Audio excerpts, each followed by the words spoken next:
bilingual web magazine, Dig Tokyo. Cinema and Theater 44. Oshii Mamoru and How Ghost in the Shell Gave Anime Back to the Fans. 1. Prologue. In my previous article, I wrote about Otomo Katsuhiro's seminal anime, Akira. Prior to the film's American release, it is said that both Steven Spielberg and George Lucas said that the film was unmarketable. The Hollywood sci-fi futurescape at the time included films like Ridley Scott's Blade Runner, John Carpenter's Escape from New York, George Miller's The Road Warrior, and Terry Gilliam's Brazil. All of these films depict the dystopian future. Some even take place against the backdrop of a neon cityscape and are now considered classics. Yet why did Spielberg and Lucas both believe the film would not appeal to American audiences? My guess is that they didn't think the anime aesthetic would work. Akira ended up becoming the masterpiece that would elevate anime from children's entertainment to art. Spielberg would learn his lesson, and in 2008, his production company DreamWorks bought the rights to develop a live-action version of Shiro Masamune's manga, Ghost in the Shell. By the time the movie finally made its way into theaters in 2017, it seemed Spielberg had become a bona fide anime fan. His 2018 film Ready Player One features cameos by many different anime and game characters, including Kaneda's iconic red motorcycle. In this article, I'll be writing about Oshii Mamoru, who made his international breakthrough with Ghost in the Shell. 2. Oshii Mamoru's studio hopping rise to the top. Oshii Mamoru was born in Tokyo in 1951. He was a model grade school student, receiving the highest marks in every subject except for physical education.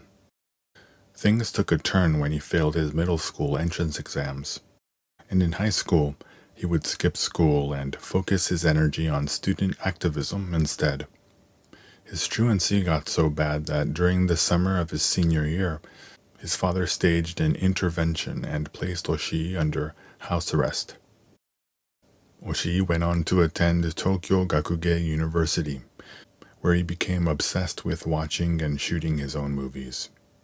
He became especially enamored with European filmmakers, including Jean-Luc Godard, Federico Fellini, Ingmar Bergman, Chris Marker, and Andrei Tarkovsky.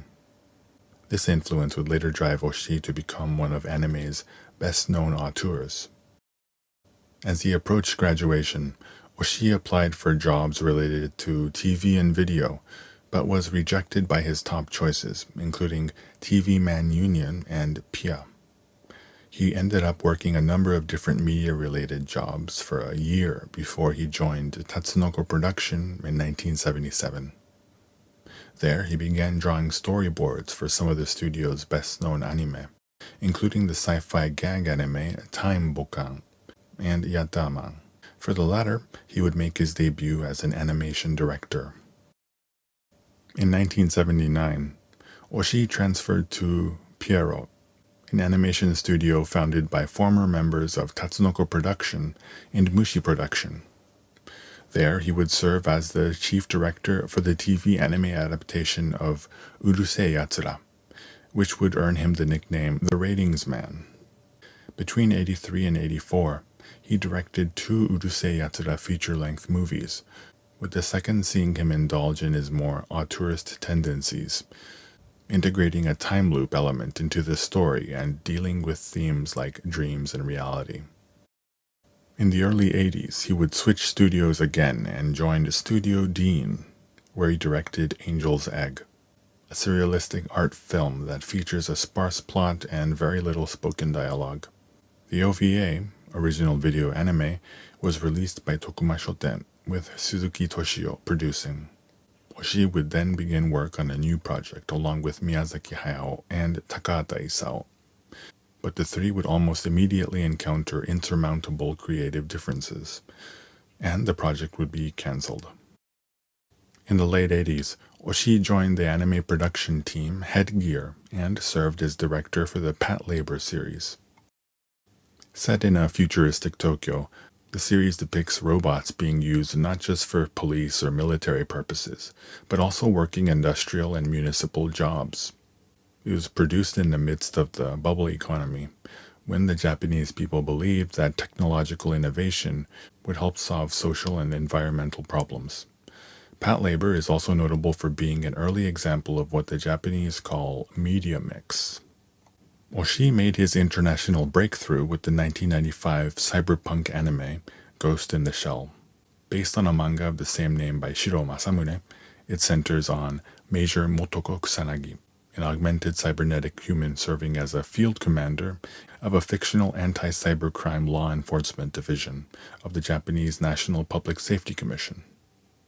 Due to the advances in neurobiology and cybernetics, she has the ability to seamlessly interact with devices, machines, and networks, allowing her to train in any task and acquire language fluency in an instant. Sound familiar? While Akira was nearly all hand-drawn, Ghost in the Shell was made using a mix of hand-drawn animation and CGI. While the animation is undoubtedly cool, the themes are advanced and philosophical. While concepts like networks and digital devices have become commonplace, some of the technical concepts of the anime were too much for viewers who weren't sci-fi fans or computer geeks. That being said, the video became the first Japanese film to top the Billboard video sales chart. And several years later, the Wachowskis would basically make a live-action version of the concept at the core of Ghost in the Shell, with the sci-fi masterpiece The Matrix. In 2004, Oshii would direct an even more philosophical sequel, Innocence, produced by Suzuki Toshio.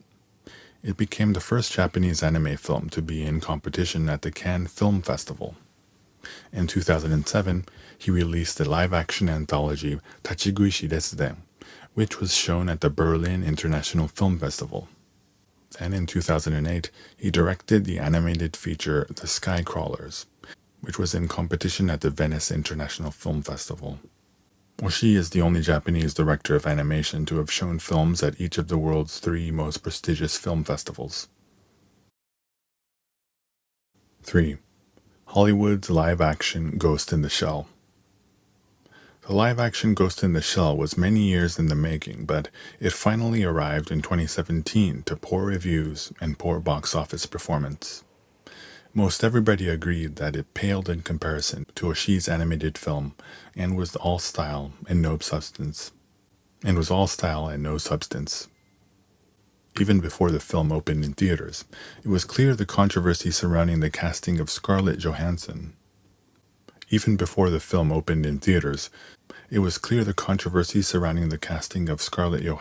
as Major Kusanagi Motoko had damaged the film's reputation, at least in the eyes of critics and the Asian American community. Diversity has become a rallying call in Hollywood in recent years, and more viewers are pushing for Asian actors to play Asian roles in films, as opposed to, say, Emma Stone playing a half-Asian character in Aloha. Historically, Asian characters have either been turned white, Tilda Swinton as the Ancient One in Doctor Strange, or played by white actors, Mickey Rooney in Breakfast at Tiffany's. This practice is known as whitewashing. So when Johansson's casting was announced, the internet exploded, saying that an Asian actor or a Japanese actor should have been cast in the role. The interesting thing was that, as is often the case, it was not Japanese people who were outraged, but rather Asian Americans and white liberal Americans with an obsession with being politically correct. The film ended up being a flop, and while you could blame director Rupert Sanders or argue that the story was more suited for animation to begin with, it's clear that the bad press hurt the film more than anything. In Japan, on the other hand, Ghost in the Shell drew 170,000 moviegoers and made 273 million yen on opening weekend, coming in third at the box office. Oshii himself praised the film for bringing a tangible presence to the characters that hadn't been possible in the animated version. Of Johansson, he has said, "Her physical presence is amazing. Ghost in the Shell is all about physicality, This film wouldn't have been possible without her. On many occasions over the recent years, Oshii has decried the current state of Japanese animation as being more concerned with making products than art. Oshii himself has focused more on live-action films over the past decade, but other than his most ardent admirers, mostly in Europe but also elsewhere, the body of his work has been decisively less well-received than his animation. 4. Epilogue. Oshii is of the same generation as Miyazaki Hayao, and the two are frequently compared. As I mentioned earlier in this article, they once tried to work together but couldn't get past their creative differences. The biggest difference between them is that Miyazaki makes films that appeal to all audiences, while Oshii intentionally makes films that don't appeal to everyone. To put it another way, Miyazaki's films contain some kind of universal element, whereas Oshii is only concerned with exploring what interests him. A critic put it perfectly when he said, 100 out of 100 people will watch a Miyazaki film once. 1 out of 100 people will watch an Oshii film 100 times. Oshii has pondered this question himself. Why do his films inspire die-hard fans that want to seek his work over and over again? Then you ask me what my films are about. I'd say a little more than half of it is about some fetish. Without that, you wouldn't get people wanting to watch it 2 or 3 times. He also phrased it this way: animation is all about giving shape to your conception of the ideal. It's all a reflection of your personal tastes. If you asked an artist to draw a woman, they'd only be able to draw their ideal woman. When it came to Kusanagi Motoko's physical body in Ghost in the Shell, I really butted heads with my animator, but in the end it had to be my vision. It seems he cares deeply about the character's physical characteristics, but was also not really concerned with ethnicity. Looking back at Oshii's career, what sticks out is that while he came up in the studio system, he never stayed at one company for too long, something that indicates is more about achieving his vision rather than working as a team. After all, he is an auteur who has publicly stated how his preconceptions and fetishes form the essence of his work. Cinema and Theater 44. Oshii Mamoru and How Ghost in the Shell Gave Anime Back to the Fans.